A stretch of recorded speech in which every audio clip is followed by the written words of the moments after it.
Y vamos a comenzar con la introducción del estudio de las doctrinas básicas. Cuando decimos doctrinas básicas, no estamos diciendo que son doctrinas superficiales, sino estamos diciendo que son las doctrinas más importantes y son la base de nuestro proceso de formación, de ser, digamos, hijos de Dios, de ser cristianos y de tener un conocimiento, digamos, profundo, un conocimiento consistente en lo que dice la Biblia acerca de cada una de las enseñanzas. Vamos a tener 2 meses este curso, van a ser 8 enseñanzas y de esa forma vamos a poder abarcar de una manera amplia. Obviamente es una introducción. Y en la introducción, si bien usted va a decir, bueno, pero la introducción parece que es más que introducción. Es cierto, pero hay mucho más para poder hablar en cuanto a lo que son las enseñanzas bíblicas. Cuando hablamos de doctrina bíblica, estamos hablando de enseñanzas fundamentales. Son, digamos, las bases de nuestra formación en cuanto a el conocimiento de la palabra, ¿sí? En lo cognitivo. Esto es justamente lo que estamos aprendiendo en este curso. Luego hay un conocimiento que tiene que ver con el obrar del Espíritu en nuestras vidas. Y obviamente este conocimiento cognitivo va a producir en nosotros, o debiera producir en nosotros, una experiencia espiritual mucho más profunda. Y esto justamente va dándole sentido a nuestra espiritualidad. O sea que es un complemento. Es algo, como se llama en lo técnico, es complementario o holístico en cuanto a la obra de Dios a través de la enseñanza de su palabra. ¿Bien? Muy bien. Y permítanme, en esta introducción que estamos haciendo el día de hoy, poder hablar o poder definir las enseñanzas que tenemos en la Biblia, ¿sí? Y vamos a definirlos, ya lo dijimos hace algún tiempo atrás, pero ahora obviamente lo dijimos en términos generales, pero ahora vamos a definirlo de una forma más específica en esta introducción y luego vamos a ahondarlo a través del tiempo. Cada vez que hablamos, por ejemplo, de la Trinidad, del Padre y de lo que es la enseñanza de Dios, estamos hablando de la teología propia. Esto es lo que vamos a hacer, por ejemplo, el sábado que viene. Vamos a hablar acerca de la teología propia. Recuerden que la palabra teología es el conocimiento de Dios. Pero usted puede decir, bueno, pero el conocimiento de Dios es amplio. Bueno, el conocimiento de Dios bíblicamente hablando. Porque hay una teología, pues hay otros tipos de teologías en base a otras percepciones de la vida, de Dios aún. Nosotros tenemos una teología bíblica, ¿bien? Y cuando hablamos justamente de la doctrina de Dios, la Trinidad, el Padre, siempre hablamos de la teología propia, teología propia. Cada vez que hablamos de las enseñanzas de Cristo, quién es Jesús, cómo es Jesús, estamos hablando de cristología. O sea que cuando alguien dice, bueno, esto es un concepto cristológico, está refiriéndose a toda enseñanza que tenga que ver con Cristo. Cada vez que hablamos de enseñanzas que tienen que ver con el Espíritu Santo, estamos hablando de neumatología. Y fíjense que la palabra neumatología viene de la palabra justamente pneuma, ¿sí?, en griego, que es el hálito de vida. Es que en la antigüedad, dentro del pensamiento griego, se entendía que el espíritu era el soplido que llevamos adentro, ¿no? Entonces, cuando alguien dejaba de hacer, o sea que se moría, entonces, pues decía, se le fue el neuma, se le fue el espíritu. Por eso es que, pues, cuando hablamos de la doctrina o la enseñanza, Toda enseñanza del Espíritu Santo es una enseñanza neumatológica, no estamos hablando de neumáticos, aunque la palabra neumático sale justamente de el aire, o mejor dicho, es comprensible el aire que tiene la llanta, ¿bien? Pero cada vez que decimos esto es un principio neumatológico, tiene que ver con esto. Recordemos que estamos en un contexto de instituto bíblico y empezamos a definir las palabras para saber de qué estamos hablando. Si estaríamos en un contexto médico, pues estaríamos definiendo qué es una bacteria, qué es un germen. Si estaríamos en un ámbito mecánico, definiríamos lo que es una biela, lo que es un, no sé, Y si estaríamos en diferentes, digamos, ámbitos, estaríamos definiendo diferentes palabras. Lo mismo ocurre dentro de, pues, el ámbito del estudio de Dios, ¿sí? Y cuando referimos el estudio de Dios, obviamente que nos quedamos muy chiquititos, porque el estudio de Dios es tan amplio que no podemos estudiar totalmente, pero sí sabemos de que Dios se ha revelado. Y en esa revelación que está en su palabra, nosotros podemos ir aprendiendo de nuestro Dios. Cada vez que decimos que estamos dando una definición neumatológica, estamos hablando del Espíritu Santo, ¿bien?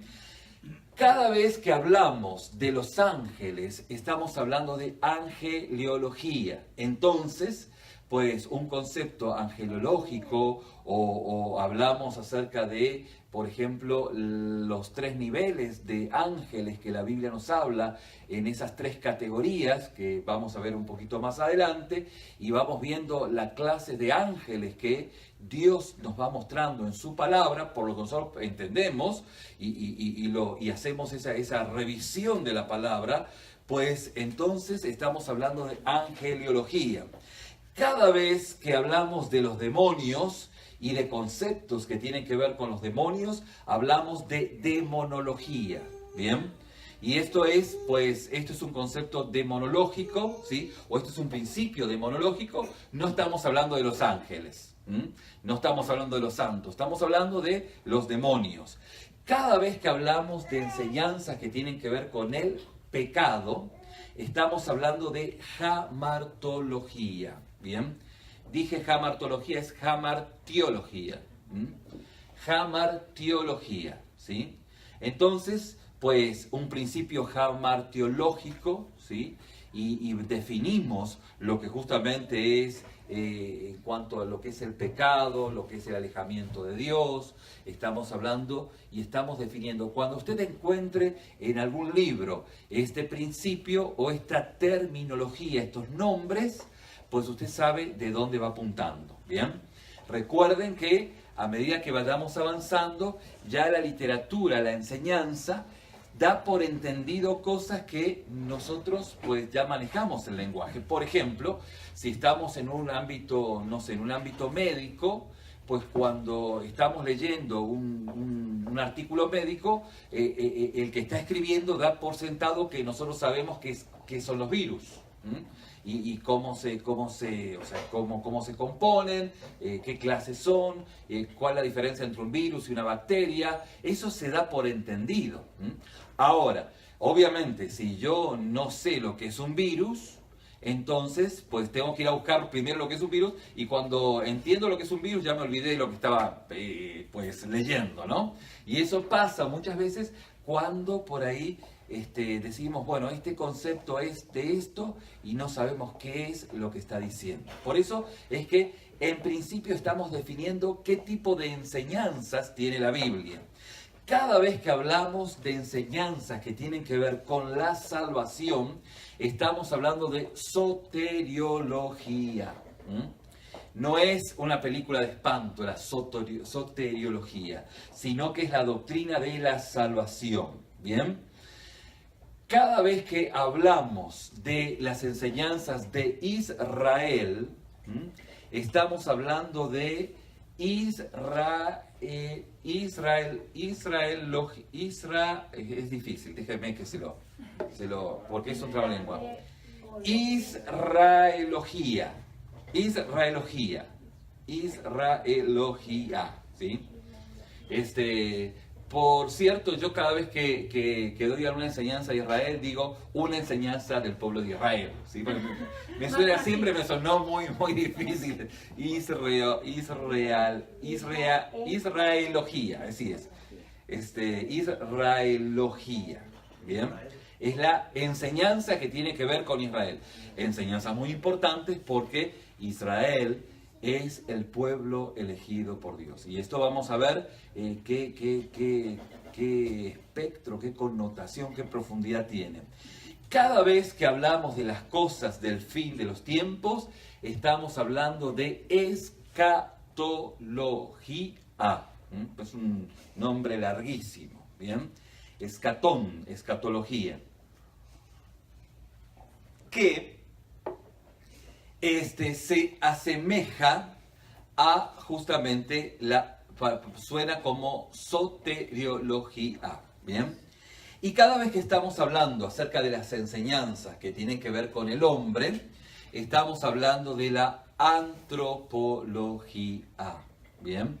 Pero la antropología es una ciencia que estudia al hombre y que obviamente trasciende las líneas de la teología, porque la teología, obviamente que la abarca, y la teología es tiene una amplitud que incluye el comportamiento del hombre. Pero, digamos, en diferentes carreras universitarias hay diferentes maneras de ver la antropología. Hay la antropología cultural, la antropología social, muchos tipos de, digamos, estudios que tienen que ver con el comportamiento humano.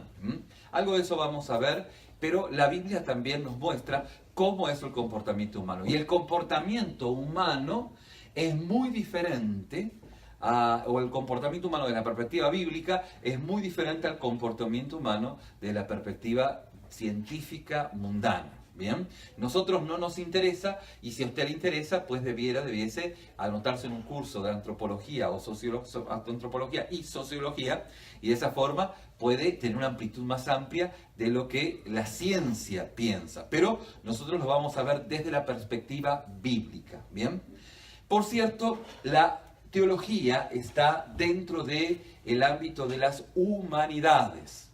En la antigüedad, la teología estaba dentro del ámbito de las matemáticas. Y usted dice, ¿qué? Bueno, es algo que vamos a ir, es una pequeña curiosidad. Lo importante es saber que la teología es la ciencia que estudia a Dios, ¿sí? Y nosotros, obviamente, decimos teología, pero sabemos que es un concepto muy pequeñito en comparación a lo que es Dios. ¿Bien? Muy bien. Sí, Lucy. Dentro del ámbito, la teología está dentro del ámbito de ¿qué? La teología está dentro de... El ámbito de... ¿Perdón? ¿El ámbito humano? ¿El ámbito de qué? No, la teología dentro de el estudio está dentro de las humanidades. Humanidades, sí. Estos son curiosidades, digamos, pequeños detalles, porque cuando pues vayamos, digamos, teniendo mayor conocimiento, si alguien que está de repente en cualquier facultad de diferentes lugares puede decir, es que la teología se estudia dentro del ámbito de las humanidades, la respuesta es correcto, es cierto. Pero es obviamente que es dentro del ámbito, digamos, podemos decirlo secular, está encasillada ahí, pero nosotros obviamente que lo vemos desde otra perspectiva. Igual vemos lo que la Biblia habla del hombre, que es muy diferente a lo que el hombre habla del mismo hombre, dentro de las facultades de enseñanza, pues, regulares, ¿no? Que por cierto conllevan mucho conocimiento, pero conocimiento que tiene sabiduría, que pudiera ser de peso, pero que aportaría siempre y cuando tengamos nosotros estas bases que estamos estudiando aquí muy sólidamente en nuestras vidas. ¿Bien? ¿Vamos bien hasta acá? Muy bien, entonces hemos definido conceptualmente cada una de las enseñanzas que la palabra de Dios nos enseña, con sus diferentes nombres, de tal manera que cuando lo leamos en cualquier parte, sepamos de qué está o a qué se está refiriendo. Obviamente, el sábado que viene vamos a comenzar con la teología propia, porque vamos a hablar de Dios, vamos a hablar de la Trinidad, vamos a hablar del Padre, y vamos a mirar justamente estos principios, vamos a tener preguntas para poder responder, y de esa manera vamos a tener ese primer principio. Luego vamos a hablar de cristología, hablando de Jesús, quién es Jesús, y luego vamos justamente a tener ese ámbito de profundidad que nos va a ayudar a entender en una forma, digamos, simple. Hay mucho más para seguir aprendiendo, pero de una forma muy simple y profunda, lo que la palabra de Dios nos va diciendo. Pero esto tiene que ver justamente con el proceso de aprendizaje. Hoy vamos a mirar la introducción a estas doctrinas básicas, profundas, pero son básicas. ¿Bien?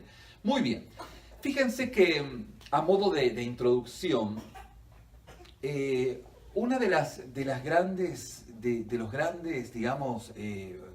dificultades que la iglesia cristiana ha tenido es la ausencia de conocimiento. Dice la palabra que nuestro pueblo, mi pueblo, pereció por falta de conocimiento. No por falta de ayuno, no por falta de venir a la iglesia, sino por falta de conocimiento. Es el conocimiento de la palabra que es usada por el Espíritu Santo para que nosotros podamos ser justamente transformados. Dios se ha valido de la palabra y de ese conocimiento que viene por el oír la palabra de Dios, que esto trae la fe, y cuando esto llega a nuestra mente y baja a nuestro corazón, el Espíritu Santo lo va usando. Hubo en su momento una encuesta en la que se hizo aquí en los Estados Unidos, y que esta encuesta pues mostraba de que había mucha gente que asistía a diferentes congregaciones, pero que muy poca gente era aquella gente que efectivamente tenía un acercamiento real y genuino a Dios. Lo que esta encuestadora, ustedes saben que aquí en Estados Unidos el sistema de encuestas es muy importante y trae ciertas revelaciones que ayudan. Por ejemplo, ayudan desde colocar una tienda en un lugar. Usted dice, pero ¿cómo puede ser que hayan puesto una tienda de hamburguesas en el medio de la nada? No, no es en el medio de la nada. Es que han hecho una investigación y saben que ahí va a funcionar una tienda de hamburguesas, por ejemplo, ¿no? Para eso sirven las encuestas. Y esta encuesta de Gallup, que es una encuestadora muy, muy reconocida en los Estados Unidos, hizo, pues, valga la redundancia, esta encuesta dentro del pueblo evangélico, y salieron cosas como que mucha gente iba a la iglesia, como que mucha gente así no entendía nada. Y cuando aquellos encuestadores hicieron esa encuesta, pues lo que ocurrió es que no entendieron mucho los datos, no entendían los datos. Entonces, ¿qué hicieron? Bueno, se lo dieron a un grupo de teólogos para que ellos interpretaran los datos. ¿Me explico? O sea, no entendían los datos, entendían ¿y esto qué está diciendo? Bueno, esta introducción, digamos, aunque el escritor de este material hace mención a este detalle, es más, él fue uno de aquellos quienes se le dio los datos. Este hermano hace referencia a otro hermano que se llama John Stott.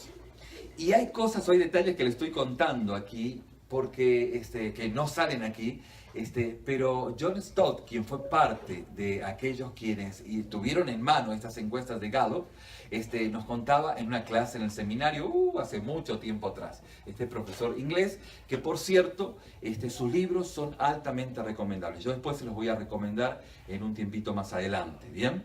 Pero lo cierto es que ellos sacaron o encontraron, estos teólogos con estas, digamos, esta encuesta, encontraron 10 elementos que justamente desviaban o desvían o nos desvían a nosotros en cuanto a la madurez espiritual. Y estas causas que nos desvían de la madurez espiritual es algo bien importante que podamos analizarla en esta introducción para que, bueno, podamos procesarlas luego, podamos trabajarlas en nuestras vidas. Una de las, o mejor dicho, la tarea que han de tener para la semana que viene es tomar no más de dos causas de las 10 que vamos a ver y luego empezar a trabajarla en lo personal o en lo comunitario.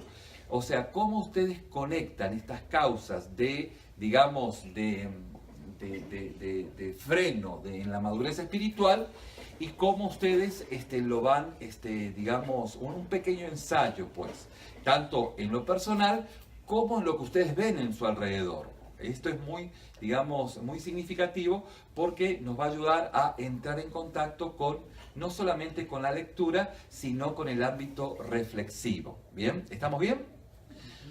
Muy bien. Entonces, vamos, por favor, vayan en sus libritos, que más que libritos, son librotes, su material, esa es la palabra que está buscando, su material, a la introducción, y van a encontrar en números romanos, el número romano 9, y que ahí van a encontrar las causas. Hay 10 causas que nuestro guía en el material que vamos a utilizar como material base nos está indicando. La primera causa de esa justamente inmadurez espiritual, aquellas causas que nos desvían de la meta cristiana hacia la madurez espiritual, es el error de la fe como la de un niño, ¿sí? Ustedes tal vez harán memoria y recordarán que este concepto, como pastor yo lo he desarrollado en algunas enseñanzas, ¿sí? Muy recientes, pero vamos a profundizarla en este contexto. ¿Qué es o a qué se está refiriendo con justamente este principio? Bueno, el concepto, la idea es sencilla. La palabra de Dios dice: dejad a los niños, venid a mí, porque de los tales es el reino de los cielos, ¿sí? Dejad a los niños, venid a mí, porque de los tales es el reino de los cielos. Y debemos ser como niños para entrar al reino de Dios. ¿Bien? Entonces, lo que este concepto está justamente desarrollando es que nosotros debemos ser como niños en nuestra relación con Dios. Es importante que nosotros le creamos a Dios como un hijo le cree a su padre. ¿Bien? Entonces, este es el principio. Debemos en ese contexto ser como niños. Los niños, el padre dice algo y el niño le cree, ¿sí? Obviamente en el escenario correcto. Estamos hablando del escenario correcto. Ahora, la diferencia que hace justamente este principio es decir, bueno, una cosa es la fe de un niño y otra cosa es la fe infantil, ¿sí? ¿Y cuál es la diferencia? La diferencia es que la fe infantil es una fe que se ha estancado y que no entiende nada de nada. Fíjense, agarren por favor sus Biblias, que este es el planteo que el apóstol Pablo justamente está refiriéndose en la carta a los Corintios, ¿sí? En la primera carta a los Corintios, en el capítulo 3, en donde el apóstol Pablo le dice De manera que yo, hermanos, está hablando los Corintios, no puedo hablaros como, ¿qué? Espirituales. Capítulo 3, versículo 1. No puedo hablar como espirituales. ¿Cuál es el tema? ¿Cuál es el punto? El punto es que el apóstol Pablo pues tenía una diferencia en su mente, mentalmente, diciendo, bueno, están los espirituales, que es gente que es, en el aspecto conceptual, le cree a Dios en todo, ¿bien? Y como le cree a Dios en todo, es una persona que ha madurado en la fe, ¿m? Que tiene un acercamiento a Dios como un niño, le cree, pero en este sentido, ¿me explico? Este es el concepto, no es que el niño es porque se queda niño, sino la idea es sacada en función de que el niño le cree a su padre y en ese sentido yo le creo a Dios. ¿Me explico? Pero el apóstol Pablo dice, están los espirituales, ¿sí? Y después están los naturales. Los naturales son los que no creen en Dios, que están lejos de Dios. O sea, no saben que no saben, no se dan cuenta que no se dan cuenta, ¿sí? No saben nada. Esos son los naturales. Pero estos no son espirituales. Y no son espirituales y dicen que son cristianos. Entonces, ¿dónde los pongo? Bueno, el apóstol Pablo justamente arma esta definición o esta sección y les dice, de manera que ya hermanos no puedo hablaros como espirituales, sino como a carnales. Entonces son carnales. Esta sección que el apóstol Pablo inaugura, o no que inaugura, sino que define como carnales, ¿sí? Como a niños en Cristo. O sea que la dieta que tienen los niños en Cristo, los que viven en la niñería, es una dieta pobre en nutrientes. Os di a beber leche y no vianda, porque todavía no sois capaces, ni sois capaces todavía. O sea que a esta altura ya debiesen comer carne espiritual. Carne espiritual de la más, o sea, un bistec de esos espiritualmente hablando. Debieran tener discernimiento, debieran poder tener la capacidad de caminar solitos, ¿sí? Algo que yo les hacía mención en esta mañana a los hermanos en Spring Branch. Le decía, fíjense que Jesús, cuando estaba camino justamente a la cruz, Jesús previamente fue a orar al Getsemaní, ¿se acuerdan? Y se acuerdan que se llevó a 3 discípulos. ¿Quiénes fueron? Jacobo. ¿Quién fue? Pedro y el hermano de Jacobo, Juan. Jacobo y Juan eran hermanos, ¿sí? Juan el escritor del Apocalipsis. Y Jacobo fue el primer discípulo que murió martirizado. Y Pedro, ¿no? Y resulta que los llevó al Getsemaní. ¿Se acuerdan la historia? ¿Y qué ocurrió en el Getsemaní con los discípulos? ¿Qué pasó? Se durmieron, ¿no? Y Jesús se quedó solo. Jesús tuvo que caminar del Getsemaní a la cruz solito. O sea que los discípulos lo acompañaron hasta donde pudieron, ¿no? Lo acompañaron a Jesús hasta que se quedaron dormidos. Hubo un espacio que solamente hubo un lugar o un periodo en donde Jesús tuvo que caminar solito, desde el Getsemaní hasta la crucifixión.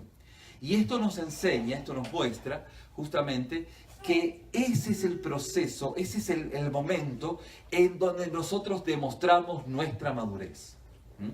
Cuando caminamos solitos. Cuando nadie, o sea, los hermanos nos acompañan hasta donde pueden, ¿sí o no? O sea, no son baby sister de nosotros. No pueden estar todo el día al pendiente. Obviamente que es bueno que estemos al pendiente, pero hay momentos en donde de repente pues ocurren circunstancias, pues la ausencia del trabajo, crisis familiares, pérdidas familiares, situaciones en donde nadie nos puede acompañar.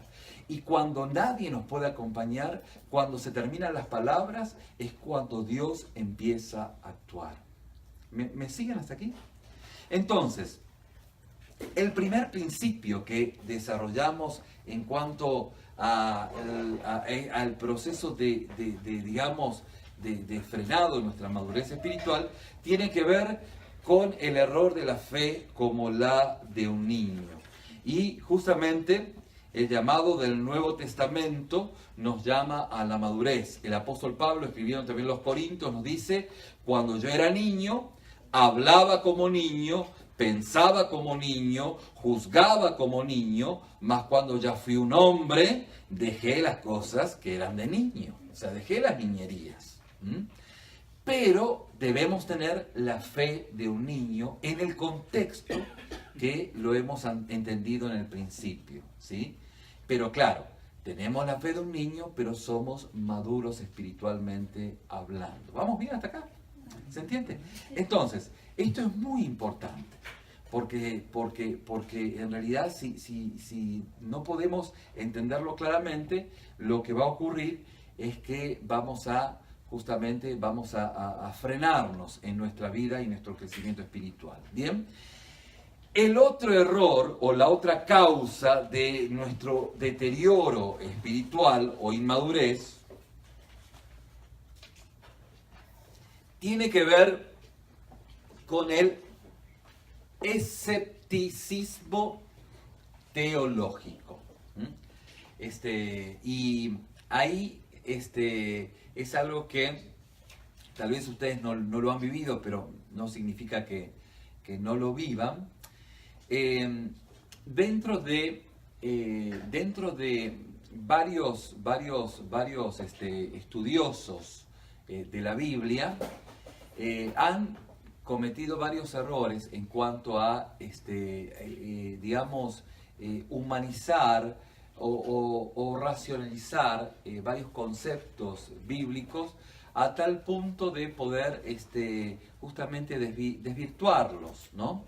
En donde usted, no es este el caso, pero pudiese ir a un seminario en donde en ese seminario le dejan más dudas que respuestas, más preguntas, y preguntas con muy capcioso sentir de duda, y no respuestas bíblicamente hablando. Obviamente que podemos hacer una crítica del texto, una crítica textual de la palabra, pero tenemos que tener una amplitud de todo el consejo de Dios. Y ahora voy a explicar un poquito esto, donde tenemos que ser totalmente, honestos en los textos bíblicos, ¿bien? Porque si no, pudiéramos sembrar, o lo que se ha sembrado tantas dudas, pero tantas dudas, que la gente dice, pues no, yo tengo un rechazo a todo lo que es teológico. La gente que habla de teología habla muy complicado, y en esa complicación que tienen, luego sus vidas no son coincidentes. O he conocido gente que da un seminario y que se da ciertas indulgencias o cosas porque él cree que está todo bien. ¿Me explico? No cuidan su santidad, no guardan su santidad. ¿Por qué? Porque creen que están más allá del bien y del mal. Muy bien, dije muchas palabras, pero quiero darle contenido a estas palabras. Por ejemplo, fíjense que en el contexto de lo que es la crítica del texto, ¿se acuerdan que en algún momento yo les conté que estaba dando una enseñanza acerca de que la Biblia no tiene ningún error? ¿Se acuerdan? ¿Sí? Y no tiene ningún error. Y se levantó una hermana, no sé si era hermana, prima, mi hermana no era, ¿no? Pero me dice, levanta la mano y dice, había un auditorio con mucha gente, y dice, pastor, usted se está equivocando, la Biblia contiene errores. Yo soy, y ahí me describió su récord, ¿no? Soy profesora, nunca me voy a olvidar, de la Universidad Complutense de Madrid, y cuando se habla de la Universidad Complutense es como hablar de una universidad de alto calibre, ¿sí?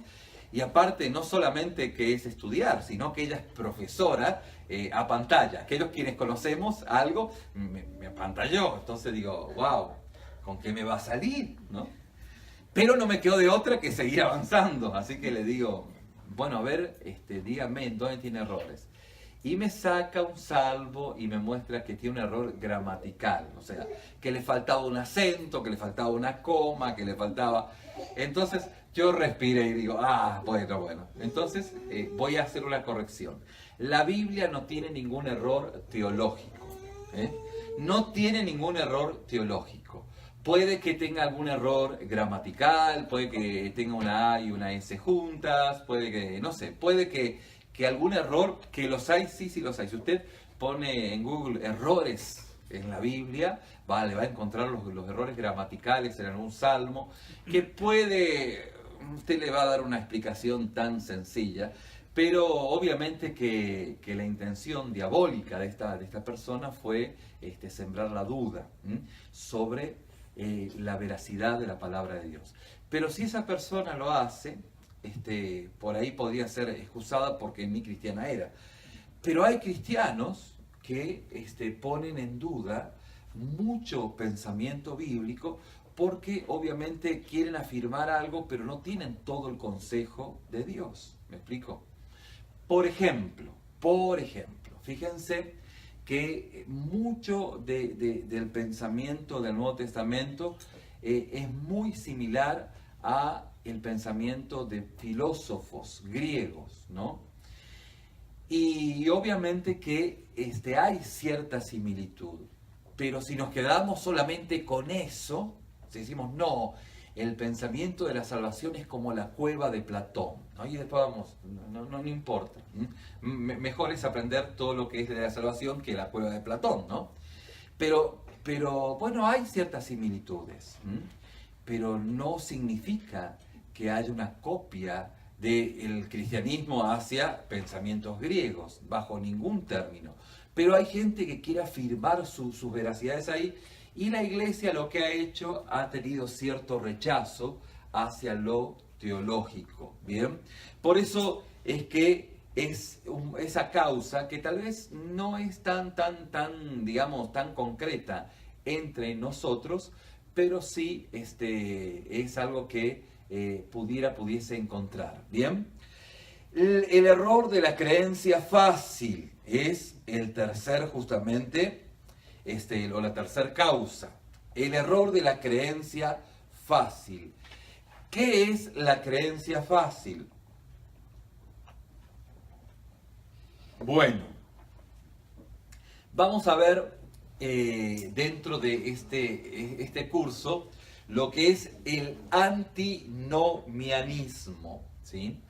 Y aunque suena a casi un trabalengua, antinomianismo, vamos a ver que esa manera de pensar es una manera de separar las cosas. Bueno, tú eres salvo y no significa que puedas ser santo. O sea, creer de una manera muy, digamos, superficial. Esto es justamente lo que ha llevado a muchas personas a el frenar su crecimiento espiritual. Por eso es que fíjense que hay gente que dice, bueno, como el ejemplo que muestra aquí el autor de este material, dice que un pastor se le encontró a una persona en la iglesia y dice, no, yo soy cristiano pero me drogo. Hace algún tiempo alguien me dice, pastor, ¿se puede ser cristiano y homosexual? Entonces yo le digo, mira, puedes ser cristiano o puedes ser homosexual, pero las dos cosas a la vez no. Si eres cristiano, no eres homosexual, y si eres homosexual, no eres cristiano. O sea, las dos cosas a la vez no van. ¿Me explico? Ahora, es probable, es posible que haya en tu vida justamente por a causa del pecado, justamente el área sexual esté lastimada, esté dañada, y cuando Cristo vino a tu vida, pues Dios obró salvación, obró un milagro, pero esa área en tu vida es una tendencia que tienes justamente que lidiar, y que por ahí Dios te sana, pero por ahí pues tienes que lidiar toda tu vida. ¿Me explico? Es algo que justamente es parte de algo que Dios está justamente haciendo. Y la palabra, porque el planteo, bueno, vamos a extender un poquito este ejemplo, ¿no? Esta persona me decía, bueno, es que yo aún siendo cristiano, tengo esta tendencia. Entonces, ¿el homosexual nace o se hace? Es otro planteo. Bueno, poco importa si nace o se hace. Lo importante es que la Biblia dice que eso es pecado. ¿Me explico? O sea, que nazca o que se haga, los científicos pueden dar un sinnúmero de explicaciones. Pero en realidad eso es pecado. ¿Un alcohólico nace o se hace? Bueno, o no, es que tiene la tendencia genética, por eso es alcohólico. Bueno, la ciencia puede dar una y mil explicaciones, pero el punto es que eso es pecado. Entonces, podemos definir lo que la Biblia dice, y lo que la Biblia dice, eso lo dice. Entonces, si la Biblia dice que algo es pecado, entonces, aunque pudiera ser que haya una tendencia hacia aquello, el Señor nos da el poder de su Espíritu para justamente resistirlo y salir más que vencedor. ¿Amén? Esto es muy importante.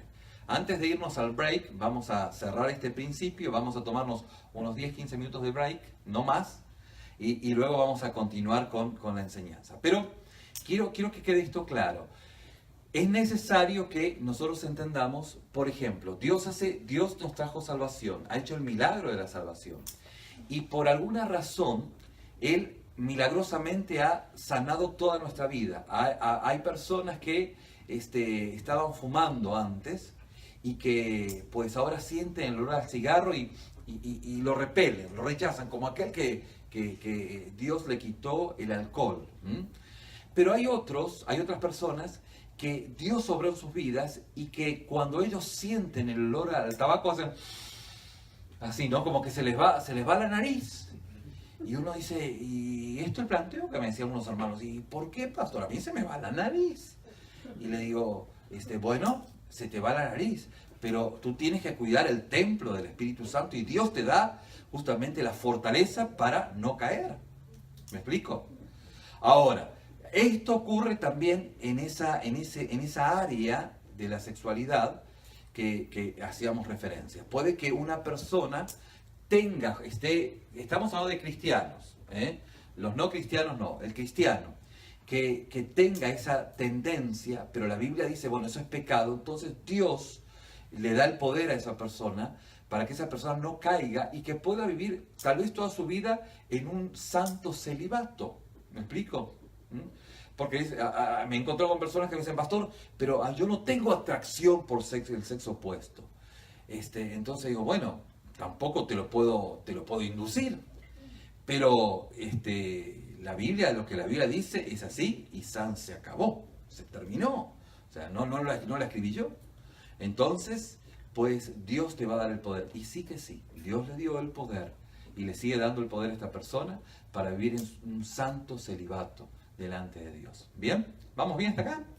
Muy bien. Vamos a cerrar el paréntesis y vamos a tomar un break de 15 minutos. Tal vez un poquito menos. Muy bien.